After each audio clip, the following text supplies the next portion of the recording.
अवधूत चिंतन श्री गुरुदेव दत्त श्री स्वामी समर्थ महाराज की जय. श्री स्वामी समर्थ. सर्व ताई आणि दादांना तुमचं सर्वांचं स्वामी समर्थ माझी आई या चॅनेलमध्ये स्वागत आहे. आजचा दिवस तुमचा सुखाचा आनंदाचा जाओ हीच स्वामीचरणी प्रार्थना आणि दत्त महाराजांच्या चरणी प्रार्थना करून आजच्या नवीन व्हिडिओला नवीन सेवेला सुरुवात करूया. तर बघा, आता स्वामी महाराजांची पुण्यतिथी येत आहे आणि स्वामी महाराजांच्या पुण्यतिथीनिमित्त केंद्रामध्ये मंदिरामध्ये गुरुचरित्र पारायणाचा सप्ताह सुरू होणार आहे. मग बऱ्याच ताईंना गुरुचरित्र पारायण करण्याची खूप इच्छा आहे, पण काही अटी आहेत, काही नियम आहेत की त्या अटी आणि नियमांना घाबरून त्या पारायण करण्याची इच्छा असतानाही पारायण करावं की नाही याच प्रश्नामध्ये ते गोंधळून गेलेले आहेत.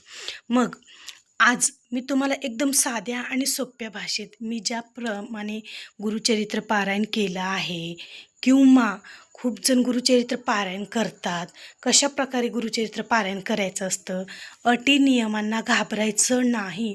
बघा, देव हा भक्तीचा विषय आहे.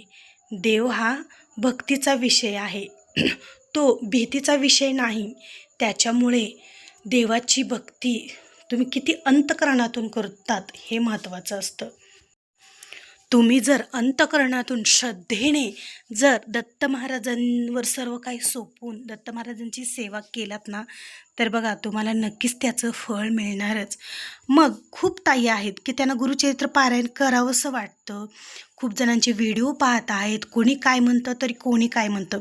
या सर्व व्हिडिओमध्ये त्या ताई गोंधळून जातात की नेमके अटी काय आणि नियम काय.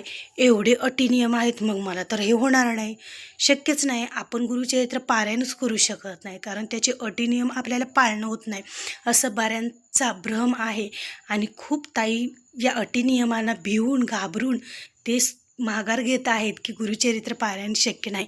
तर ताईंनो, घाबरू नका, तुम्ही गुरुचरित्र पारायण नक्की करा. बघा, आयुष्यात एकदा तरी गुरुचरित्र पारायण नक्की करावं. ज्या घरामध्ये गुरुचरित्र पारायण केलं जातं त्या घरामध्ये निगेटिव्हिटी, नकारात्मकता, बाहेरील बाधा, दोष, करणी असला काहीही प्रकार त्या घरात राहत नाही. त्या घरातील वातावरण एकदम आनंदी, पॉझिटिव्ह आणि एकदम प्रसन्न असं ते वातावरण असतं. त्याच्यामुळे ताईंनो, आवर्जून तुम्ही एकदा तरी गुरुचरित्र पारायण नक्की करा. तुमच्या घरामध्ये जर काही निगेटिव्हिटी आहे, नकारात्मकता आहे, तुम्हाला असा भास होत असेल की तुमच्या घरामध्ये वाईट शक्ती आहे, तर तुम्ही बघा, आवर्जून तुमच्या घरामध्ये गुरुचरित्र पारायण एकदा तरी नक्की करा.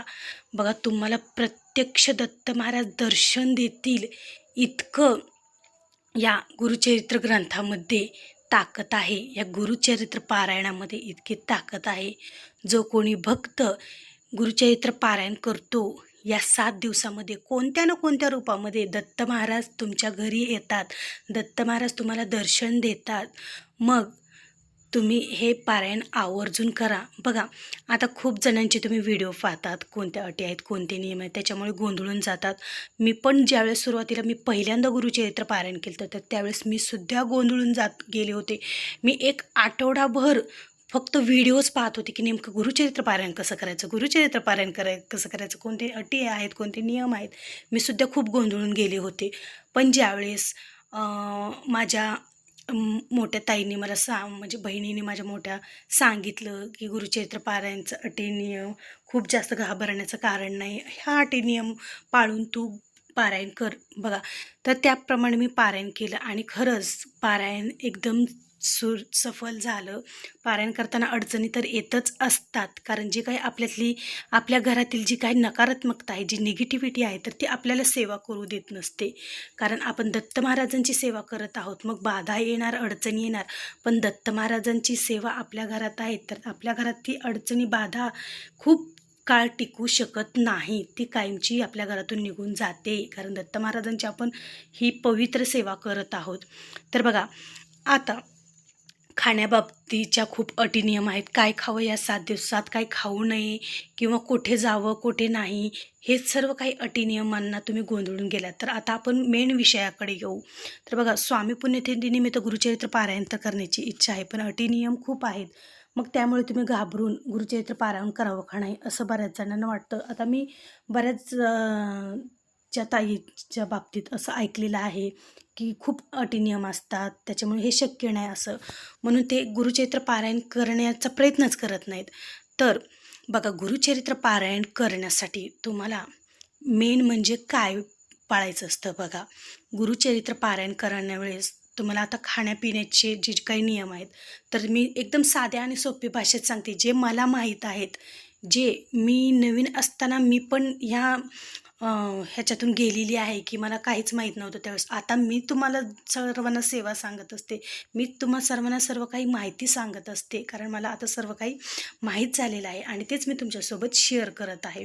आता बघा, गुरुचरित्र पारायण ज्यावेळेस तुम्ही करत आहात त्यावेळेस तुम्हाला खाण्याचे कोणते नियम पाळायचे आहेत बघा. मेन म्हणजे तुम्हाला कांदा लसूण वर्ज्य करायचा आहे, कारण कांदा लसूण हा तामसी पदार्थ आहे आणि तामसी पदार्थ खाल्ल्याने आपलं मन हे विचलित होतं, मन आपले एक रागीट मन येतं, आपल्या मनामध्ये वेगळी भावना निर्माण होते. मग ती भावना आपल्या मनामध्ये येऊ नये, रागीटपणा येऊ नये किंवा हे तामसी पदार्थ असल्यामुळे आपल्या वाचण्यामध्ये अडथळा येऊ नये, त्यामुळे कांदा लसूण हा वर्ज्य करावाच लागतो, कारण हा तामसी पदार्थ आहे. आणि त्याचबरोबर कांदा लसूण एक तुम्हाला खायचा नसतो, वांग्याची भाजी म्हणजे वांगं खायचं नसतं आणि भात खायचा नसतो. कारण ज्यावेळेस आपण भात खातो तर बघा, पारायण ज्यावेळेस आपण करत असतो, ग्रंथ वाचत असतो, त्यावेळेस वाचतानाच आपल्या डोळ्यातून पाणी येतं, आळस येतो, झोप येते आपल्याला आणि एक एक एक वेळेस तर वाचता वाचताच आपले डोळे पूर्ण मिटून जातात, झोपी जातो आपण. अशा बऱ्याच जणांच्या बाबतीत असं होत असतं, त्याच्यामुळे भात पण खायचा नसतो. कारण ज्यावेळेस आपण हे पदार्थ खातो किंवा ॲसिडिटी येणार आहे, ज्यांना बघा मेथीची भाजी खाल्ल्यास, शेपाची भाजी खाल्ल्यास बऱ्याच जणांना ढेकर येते, ॲसिडिटी येते, तर असे सुद्धा पदार्थ तुम्हाला खायचे नसतात. आणि बाकीचे तुम्ही सर्व काही पालेभाज्या खाऊ शकतात, भेंडी खाऊ शकतात, बटाट्याची भाजी बटाटा खाऊ शकतात, दूध, दही, ताक खाऊ शकतात, असे बाकीच्या सगळ्या पालेभाज्या तुम्ही खाऊ शकतात. फक्त तुम्हाला वांगं, कांदा, लसूण आणि भात खायचा नाही आणि डाळीचे पदार्थ, द्विदल धान्य हे खायचं नाही. बाकी एवढेच पदार्थ तुम्हाला ह्या 7 दिवसामध्ये स्किप करायचे आहेत. बाकीचे तुम्ही पालेभाज्या खाऊ शकतात.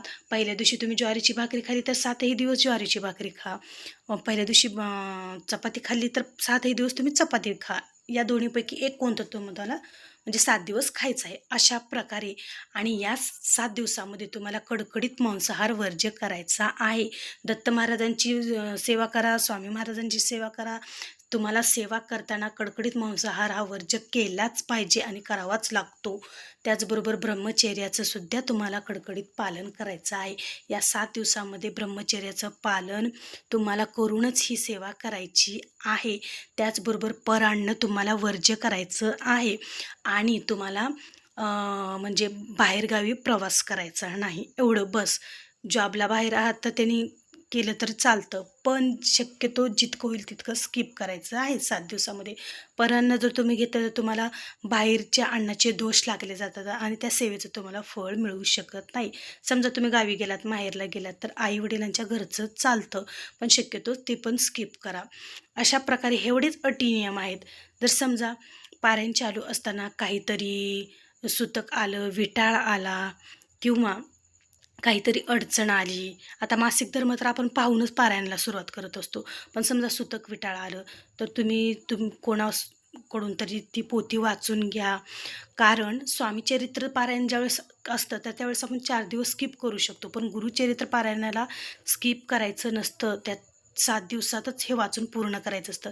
त्यामुळे ब्राह्मण काकांना बोलून तुम्ही हे ग्रंथचं पारायण पूर्ण करा किंवा कोणी तरी तुमच्या घरच्यांना म्हणजे शेजार पाजारच्यांना बोलून हे पारायण पूर्ण करा. घरच्यांना तर जमणार नाही सुतक असल्यामुळे.